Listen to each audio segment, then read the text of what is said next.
What's going on, Flicks Talkers? Welcome back to another movie review. This time it is part of the Fast and the Furious world. So if you guys like movies like that, definitely watch this review all the way till the end so you guys can hear my thoughts and the final score of this big blockbuster film. Now the movie I'm talking about is Fast and the Furious Presents Hobbs and Shaw. This film is rated PG-13. It has a runtime of 2 hours and 15 minutes and it did come out August 2nd, 2019. Now this film was directed by David Leitch, who directed Deadpool 2 and Atomic Blonde, and it's written by Chris Morgan, who is a producer and also a writer known for Furious 7, Fast and the Furious 6, and The Fate of the Furious. And this movie does star Dwayne "The Rock" Johnson as Hobbs, Jason Statham as Shaw, Idris Elba as Brixton, and Vanessa Kirby as Haiti. Now we get a couple of special cameo appearances, but I won't mention them because they are considered spoilers, but when you see these few cameos pop up, you guys are really going to enjoy it. Now the story of Hobbs and Shaw in a nutshell is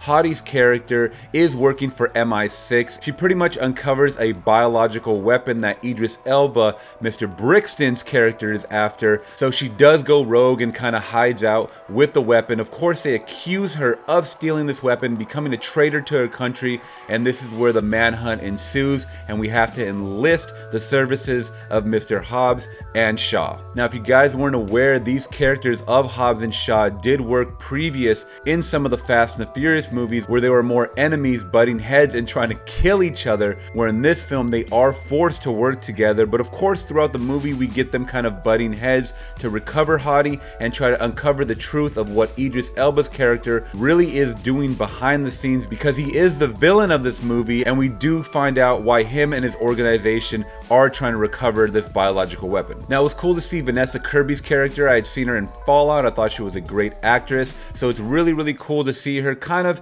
as a trio part of this Hobbs and Shaw world and fandom and crew, and she added a pretty cool dynamic to the whole film. Of course, when she's fighting multiple men, you get the Atomic Blonde feel, which kind of leads a little bit to my dislikes. There is a scene where she is fighting The Rock, and after a few seconds I just thought, this is over a 300-pound man and he can't just pick her up with one hand and kind of just get her in handcuffs, but it is a movie. So that being said, guys, kind of check your mind off at the door before you take your seat and just dig into your popcorn, because this is definitely a summer action, throw all logic out of the window type of film. Now the character dynamic of Mr. Hobbs and Shaw was something that really grew on me, almost like a Rush Hour buddy cop type of film, or even a better comparison, Ryan Reynolds and Samuel L. Jackson in The Hitman's Bodyguard. So you get the seriousness of Mr. Jason Statham and you get kind of the Texas badass of Mr. Luke Hobbs, and they just butt heads constantly because they have a different way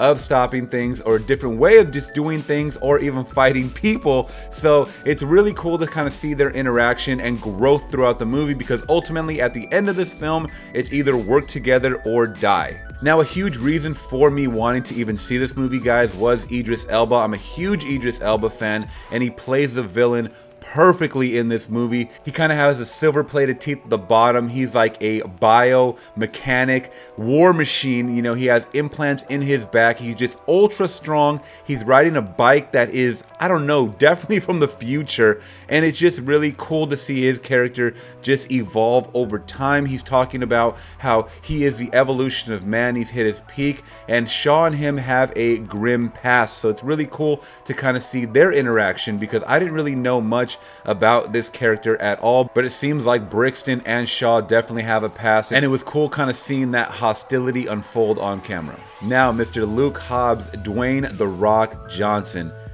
He does what he came to do, especially if you guys have seen the previous Fast and the Furious movies. That's his character to a T. He's there to just bust shit up. He has a weird interrogation tactic where he likes to put a lot of things in metaphors and similes and just kind of crack jokes along the way, and if you don't follow his rules, he's gonna give you a busted lip. So when it comes to him and Shaw kind of working together to fight Idris Elba, you can definitely tell that they've met their match, guys, especially since Idris Elba is an upgrade to the T. It's insane to see how much stuff they kind of put in him to fight these guys, or just get the upper hand, or just get to the next level quicker than most men would.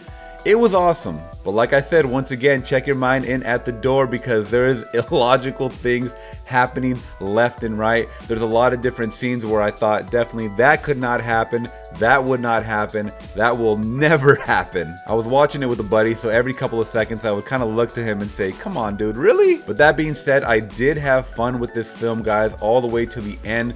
There is about 4 post-credit scenes that were totally unnecessary, so if you guys are Fast and the Furious fans or Hobbs and Shaw fans, I'd say stick around and watch them. They were not really integral to the plot at all, but they were just kind of goofy, gaffy type of scenes that were thrown and cut in there.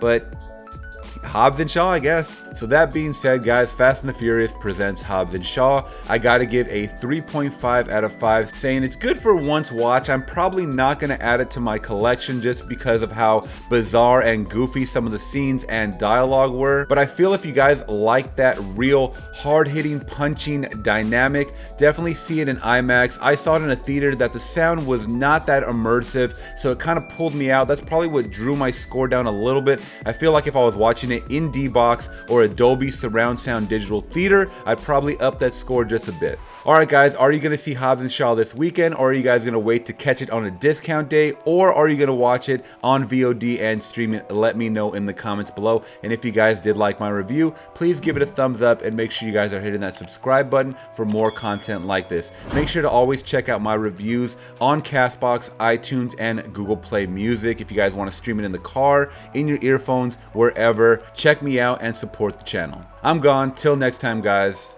Peace.